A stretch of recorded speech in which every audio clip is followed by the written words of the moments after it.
If you believe the American system exists to restrain power before it breaks the rules, then what just happened should stop you cold. This was not a political signal. It was not a legal disagreement. It was the constitutional system stepping forward and drawing a hard line for the first time in United States history. The Supreme Court did not hesitate. It closed ranks unanimously and stripped a former president of every remaining legal shield at 4:47 p.m. yesterday. Donald Trump's legal operation went silent. Not coordinated silence, not strategic silence. The kind of silence that follows impact. Phones stopped lighting up. No statements, no leaks, no counter-narrative. According to people familiar with the moment, this was the sound of a defense. Architecture collapsing in real time, 18 hours earlier, while most of the country slept.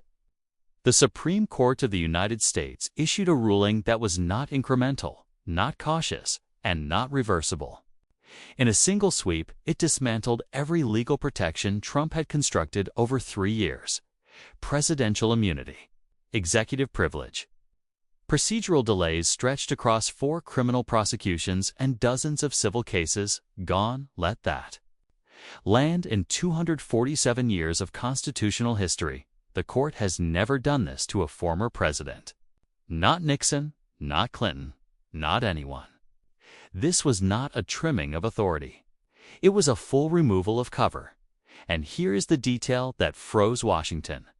The 3 justices Trump personally appointed, the ones expected to serve as his firewall, voted against him, all of them. The ruling was 9-0. No concurrences, no dissents. No hedging language for future reinterpretation. Publicly, the court released 63 pages of dense legal reasoning designed to withstand decades of scrutiny. But that was only the surface layer. There is also a sealed appendix. 47 classified pages restricted to the justices and attorneys of record. According to sources with direct knowledge of its contents, 1 paragraph in that appendix carries consequences far beyond doctrine. Immediate criminal referral. Multiple jurisdictions. 3 separate grand juries potentially activated by a single block of evidence. This is where the story stops being about law and starts being about institutional response. Because this outcome is not where the court began. Early drafts tell a very different story. Justice Clarence Thomas prepared a lengthy dissent defending absolute presidential immunity. Justice Samuel Alito was aligned with him. Justice Brett Kavanaugh was leaning in that direction. That alignment made sense. It matched decades of judicial caution. Then January 8th happened. On that day, the justices received a classified briefing from the Department of Justice. 2 hours, closed doors. No transcripts. The subject was not politics, it was national security. Implications tied directly to the Trump cases. What was said remains classified, but the reaction is visible. Thomas withdrew his dissent. Alito never filed his concurrence. Kavanaugh reversed course. The opinion locked into unanimity. Whatever they were shown overrode ideology, loyalty, and long-held concern about presidential power. Protecting Trump was judged more dangerous than exposing him. That is an extraordinary threshold, and the system did not stop there. Buried deep inside the ruling is a procedural trigger most headlines missed. Donald Trump has 14 days to formally respond. That clock is now running. Constitutional law experts describe this requirement as a trap, not rhetorical, structural. Any substantive response risks self-incrimination across multiple cases. Silence, on the other hand, carries legal consequences of its own. There is no safe option. The court did not simply resolve a dispute. It asserted jurisdiction over presidential conduct in a way that permanently alters the operating environment for every future executive. This ruling was written not only to decide Trump's fate, but to remove an entire category of defense from the presidential toolkit. And the justices knew exactly who they were ruling against. They knew the political fallout. They knew the pressure. And they moved anyway.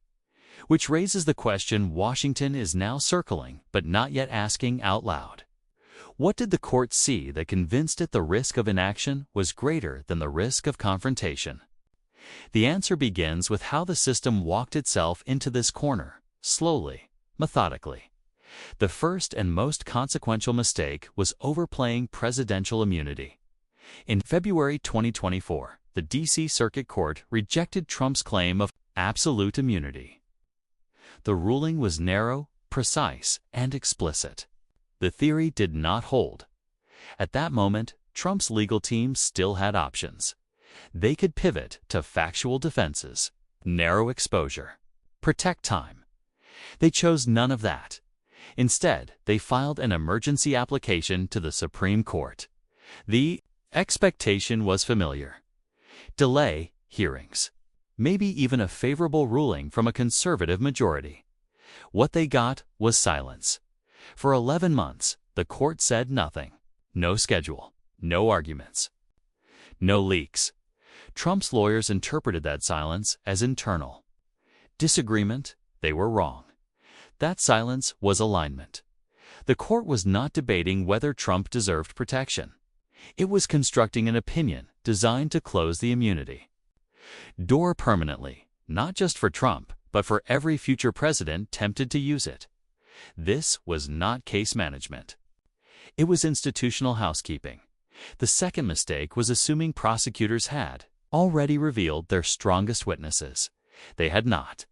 While attention focused on Mark Meadows, the decisive witness remained hidden in plain sight, referred to only as executive one assistant. This individual was present for phone calls Trump claims never happened. Present in meetings Trump described as routine.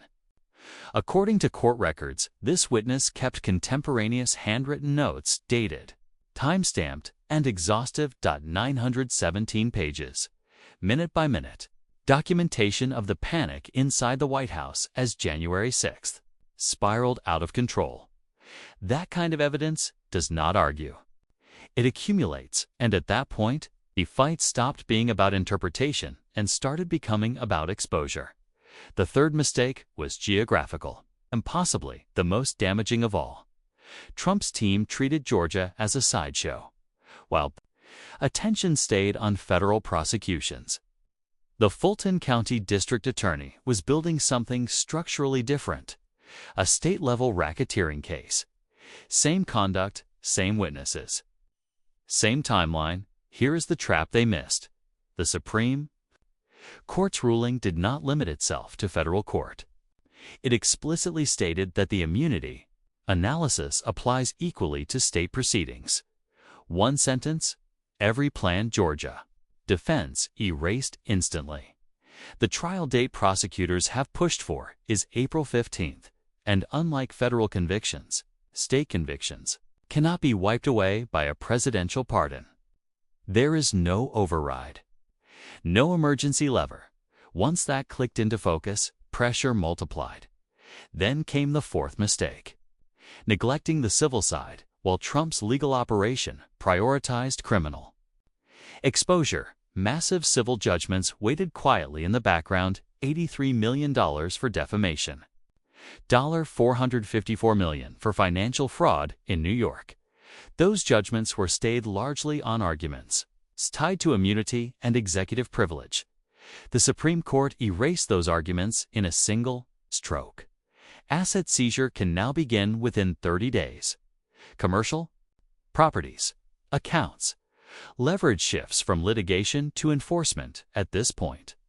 The system was no longer applying pressure from one direction. It was compressing from all sides. Trump's lawyers searched for exits. The first was procedural. An emergency stay request filed directly with Justice Alito. He rejected it in 4 hours. That detail matters. Emergency stays usually take days. A 4-hour denial signals the justice had already seen the full record, including the sealed appendix, and found the claims unworthy of delay. The second attempt was doctrinal, the political question doctrine. The court anticipated it and dismantled it in advance, explaining why criminal prosecution of a former president is not a political question. That door was sealed. The third attempt was the most extreme, challenging the Supreme Court's own jurisdiction. 3 lawyers refused to sign their names to it and walked away. What replaced those exits was something more dangerous. The mechanics of the ruling itself. The court stated plainly that no person in the United States, sitting or former president, included stands beyond criminal law when private acts are alleged. Then came the evidentiary shift. Prosecutors no longer need to prove Trump knew his actions were illegal, only that he ignored clear warnings. There are 17 written warnings from White House counsel Pat Cipollone, stating Trump's plans violated federal law. 17 executive privilege was also narrowed. Communications made in furtherance of criminal activity are no longer protected, including presidential communications. Finally, document production. If Trump claims privilege, he must submit documents for in-camera review. If criminal conduct appears, the privilege evaporates. This is not negotiation. It is a funnel.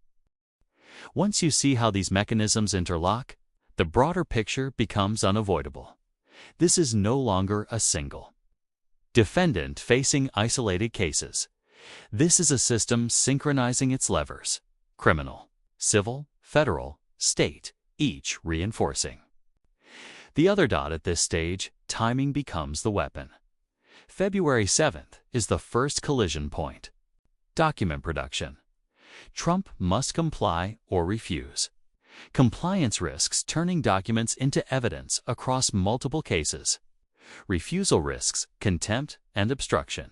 No neutral option. February 15th, the Georgia hearing, not procedural. Strategic recalibration. Immunity is gone. Speed becomes viable. March 4th, the federal election interference case resumes. The question is no longer if it proceeds, but how fast. March 15th, civil enforcement returns. New York fraud judgment becomes enforceable. Asset seizure moves from theory to action. April 1st, the classified documents case in Florida. Delays evaporate. April 15th, Georgia again. RICO trial. State law. No pardon, no escape. This is not a linear path. It is convergence. Evidence migrates between cases. Testimony in Georgia strengthens Washington. Civil enforcement reshapes bargaining power elsewhere. There is no firewall between proceedings. At this phase, the system stops asking whether a defendant is ready. It executes its own timetable. Which brings us to the broader question this moment forces into the open. There are 3 futures implied by this alignment. In the first, accountability holds. Trials proceed. Evidence is tested. Juries deliberate. Verdicts follow the rules. The cost is volatility. The result is institutional credibility.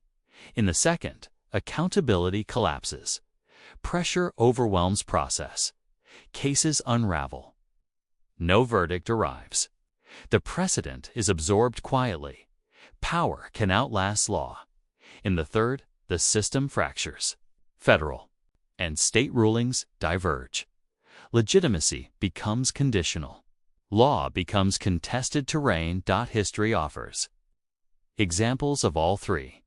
They do not announce themselves. They reveal themselves through accumulation. This is why the next signals matter. Watch for former White House counsel speaking publicly. Lawyers like Pat Cipollone do not talk casually. When they do, privilege has usually fallen. Watch the timing of Mike Pence's testimony. Early movement means acceleration, not probing. Watch the silence. When former defenders stop speaking entirely, absence becomes the message. This is not about predicting an outcome. It is about recognizing a phase.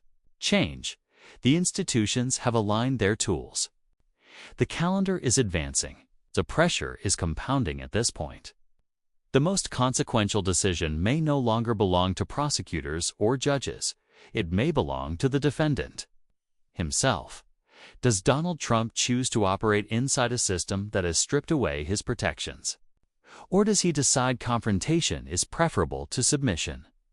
And if a former president openly tests that boundary, the question that follows is not just what happens to him, but what happens to a constitutional order that has now reached the moment where it must enforce its limits or admit that it cannot.